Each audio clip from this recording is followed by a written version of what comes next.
Okay जी, अगले vitamin की तरफ चलते हैं। Cobalamin vitamin B 12। पिछली वीडियो में फॉलिक एसिड विटामिन बी 9 को बहुत डिटेल से मैंने डिस्कस किया था। आपको मैंने पिछली वीडियो में भी बताया था कि हमने ये विटामिन्स का चैप्टर क्यों जब शुरू किया था कि मैं जो है लिपिन कोड को रेफरेंस के तौर पे इस्तेमाल कर रही हूँ, लेकिन मटेरियल और भी बुक से इकट्ठा होके तमाम कंसेप्ट को साथ मिला के पढ़ाया जाता है, क्योंकि आप उस विटामिन स्पेसिफिक विटामिन से मुतलिक जो भी क्वेश्चंस एमसीक्यूज़ वगैरह एससीक्यूज़ वगैरह जो भी क्वेश्चंस आ सकते हैं आपके पेपर में, आप उसमें अच्छे से एक्सेल कर सकें।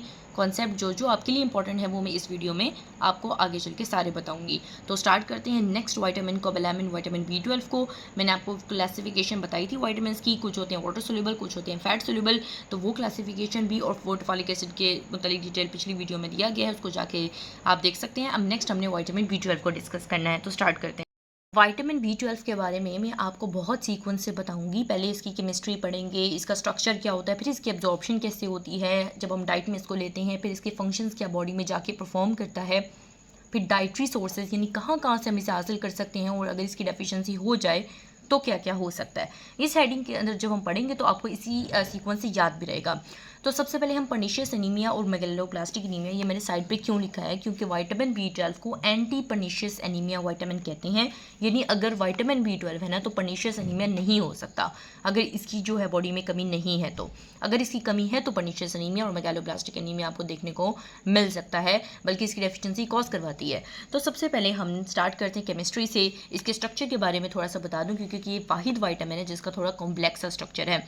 अगर इसका स्ट्रक्चर पढ़ें तो इसके अंदर एक कोरिन रिंग होती है। क्या होती है? कोरिन रिंग होती है।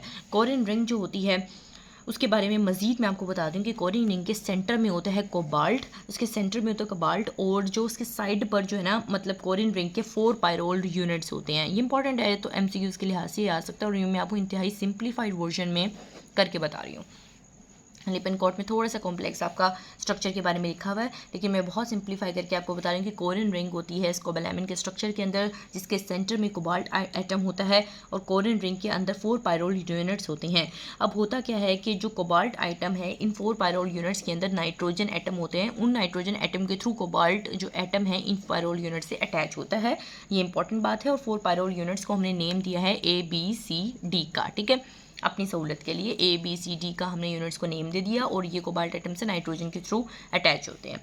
यहाँ तक बात थी। अब 2 पायरोल यूनिट्स जो इनमें से होती हैं A और D, वो जो हैं वो डायरेक्टली आपस में अटैच होती हैं, बल्कि जबकि जो बाकी 2 हैं B और C, वो मीथेन ब्रिजेस के थ्रू अटैच होते हैं। अगर इसका स्ट्रक्चर मैं आपको दिखाऊँ, इसका स्ट्रक्चर अगर हम देखें तो ये देखें, ये बीच में कोबाल्ट एटम है, ये कोरिन रिंग है जिसके अंदर 4 पायरोल यूनिट्स हैं। आप देख सकते हैं ABCD 4 पायरोल यूनिट्स है। कोरिन रिंग के सेंटर में कोबाल्ट एटम है जो इन पायरोल यूनिट से इन नाइट्रोजन एटम के थ्रू अटैच है। तो यही मैंने बात बताई थी। और एक और बात बताई थी कि A और D आपस में डायरेक्टली अटैच होते हैं, जबकि B और C जो है आपस में, ये जो आपको दिख रहा है बीच में मीथेन ब्रिज, इसके थ्रू अटैच होते हैं। तो ये इंपॉर्टेंट इसका स्ट्रक्चर है। साथ ही साथ इसके स्ट्रक्चर में हमें डाई मिथाइल बेंजीमिडाजोल भी मिलेगा, और हमें इसके स्ट्रक्चर में अमाइनो आइसोप्रोपेनॉल भी मिलेगा। उसके थ्रू भी ये जो है ना, ये भी मतलब डाई मिथाइल बेंजीमोल, ये डायरेक्टली हमारे पास कोबाल्ट एटम के थ्रू अटैच होता है, और अमाइनो आइसोप्रोपेनॉल भी जो है ना वो कोबाल्ट एटम मतलब इस रिंग से अटैच होता है। तो ये इंपॉर्टेंट बातें थी स्ट्रक्चर के मुतालिक। लेकिन एक और बात है कि आप देख सकते हैं, मैंने इसके स्ट्रक्चर में देखें यहाँ पे साइनाइड ग्रुप अटैच है, ये साइनाइड ग्रुप अटैच है। अब साइनाइड ग्रुप यहाँ अटैच होने की वजह से इसका नाम बन गया साइनोकोबालामिन, साइनोकोबालामिन बन गया। अगर यहाँ पर हाइड्रोक्सिल ग्रुप अटैच होता तो इसका नाम होता हाइड्रोक्सीकोबालामिन। अगर नाइट्राइट अटैच होता तो नाइट्रोकोबालामिन। इसी तरीके से विटामिन बी 12 की 2 कोएंजाइम फॉर्म्स होती हैं। एक का नाम होता है 5-डीऑक्सी एडिनोसाइल कोबालामिन, और एक का नाम होता है मिथाइल कोबालामिन। एक मैं आपको लिख के बता दी, एक का नाम होता है 5-डीऑक्सी एडिनोसाइल कोबालामिन, एक का नाम होता है मिथाइल कोबालामिन, ठीक है। 5-डीऑक्सी एडिनोसाइल कब कहते हैं? जब साइनाइड की जगह, जो मैंने साइनाइड ग्रुप दिखाया था उसकी जगह आपका 5-डीऑक्सी एडिनोसिन आ जाएगा। उसकी जगह जब 5-डीऑक्सी एडिनोसिन आएगा तो हम कहेंगे ये 5-डीऑक्सी एडिनोसाइल है। और मिथाइल कब जब कहेंगे? जब साइनाइड की जगह मिथाइल ग्रुप आ जाएगा। सिंपल है, बहुत सिंपलीफाई है। अब नेक्स्ट बात इंपॉर्टेंट हमने जो पढ़नी है वो इसकी एब्जॉर्प्शन पढ़नी है। एब्जॉर्प्शन इसकी थोड़ी सी मुश्किल, और थोड़ी सी, बल्कि मुश्किल नहीं कहेंगे, आसान ही है, आपको बहुत आसान करके बताऊंगी मैं। होता क्या है कि विटामिन B12 हम डाइट में लेते हैं ना, तो डाइट में वो प्रोटीन्स के साथ बाउंड होता है, ऐसे फ्रीली प्रेजेंट नहीं होता। होता क्या है फिर नेक्स्ट आगे जाके इसका एब्जॉर्प्शन का नेक्स्ट स्टेप स्टमक में होता है, स्टमक के आगे जाता है आइलियम में, आइलियम से आगे ब्लड में जाता है। इस तरह से एब्जॉर्प्शन हमारे पास हो रही होती है। तो सबसे पहले हम पढ़ते हैं स्टमक में क्या होता है। स्टमक में ये कुछ एंजाइम्स होते हैं जिसका नाम होता है एसिड हाइड्रोलेजेस। उनके थ्रू ये जो प्रोटीन जिनसे बाउंड होता है उनसे हट जाता है और फ्री हो जाता है। विटामिन B12 की फ्री फॉर्म हमें मिल जाती है स्टमक के अंदर। अब स्टमक के अंदर ये एक प्रोटीन से बाउंड हो जाता है, उस प्रोटीन का नाम जो होता है वो आर प्रोटीन या हेप्टोकोरिन होता है। क्या नाम होता है? आर प्रोटीन या हेप्टोकोरिन। ये ग्लाइकोप्रोटीन होती है, इससे बाउंड हो जाता है और फिर ये जो कॉम्प्लेक्स बनता है ये इंटेस्टाइन में आगे मूव कर जाता है।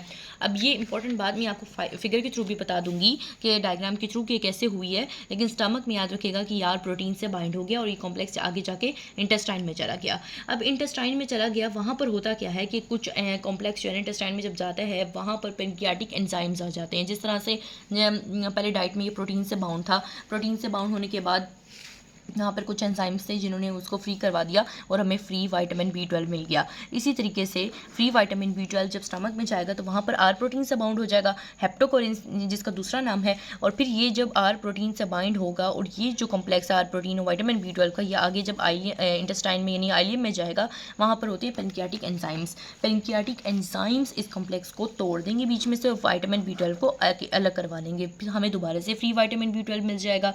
तो अब जो विटामिन B12 हमें मिला, यहाँ पर मैं आपको थोड़ी सी करेक्शन करवा दूँ, थोड़ा सा ओवरव्यू सा दे देती हूँ कि हुआ क्या था कि विटामिन B12 हमने डाइट में लिया जो कि प्रोटीन के साथ बाउंड था। वहाँ पर प्रोटीन के साथ जब बाउंड था तो स्टमक में आके एसिड हाइड्रोलिसिस थी, यानी एंजाइम्स थे, उन्होंने उसको अलग कर दिया प्रोटीन से और फ्री विटामिन B12 हमें मिल गया। स्टमक के अंदर एक आर प्रोटीन हेप्टोकोरिन से ग्लाइकोप्रोटीन जिसका नाम होता है उससे बाइंड हो गया ये विटामिन B12 और ये कॉम्प्लेक्स आगे चला गया। या मैंने आपको यहाँ पे बताया था कि ये कॉम्प्लेक्स चला गया आइलियम में, लेकिन डायरेक्टली आइलियम में नहीं जाता, पहले ये इंटेस्टाइन में जाता है, यानी ड्यूडेनम जिजनम में चला जाएगा, लेकिन आइलियम में अभी नहीं जाएगा, पहले ही कहीं और जाएगा। मिसाल के तौर पे इंटेस्टाइन में गया, वहाँ पर थे पेनक्रियाटिक एंजाइम्स, वहाँ पे पेनक्रियाटिक एंजाइम्स थे, पेनक्रियाटिक एंजाइम ने उसको आर प्रोटीन से अलग करवा दिया, अलग जिस तरह से बिल्कुल अलग करवा के विटामिन B12 हमें दोबारा से फ्री मिल गया। अब दोबारा से विटामिन B12 मिला है तो यहाँ पर ये एक इंट्रिंसिक फैक्टर से बाइंड हो जाएगा, वो भी ग्लाइकोप्रोटीन है। और अब ये जो इंट्रिंसिक फैक्टर और विटामिन B12 का कॉम्प्लेक्स है ये मिलके जाएंगे आइलियम में।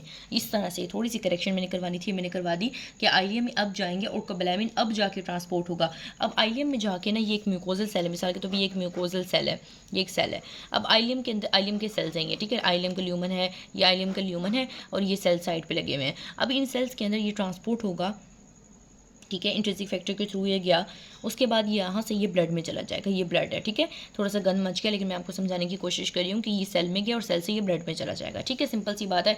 लेकिन आसानी बहुत आसान है कि आइलियम के जो सेल से उसके सेल्स के अंदर गया और सेल्स के ब्लड में क्या गया अंदर, कैसे? इंट्रिंसिक फैक्टर के थ्रू गया। अगर इंट्रिंसिक फैक्टर की यहाँ पे डेफिशिएंसी होगी तो इसकी एब्जॉर्प्शन सही नहीं होगी, और इसकी एब्जॉर्प्शन सही नहीं होगी तो पर्नीशियस एनीमिया देखने को मिलेगा, इसकी एब्जॉर्प्शन ना होने की वजह से। एक स्पेसिफिक नाम है एनीमिया का जो कि विटामिन B12 की डेफिशिएंसी की वजह से होता है, उसका नाम है पर्नीशियस एनीमिया।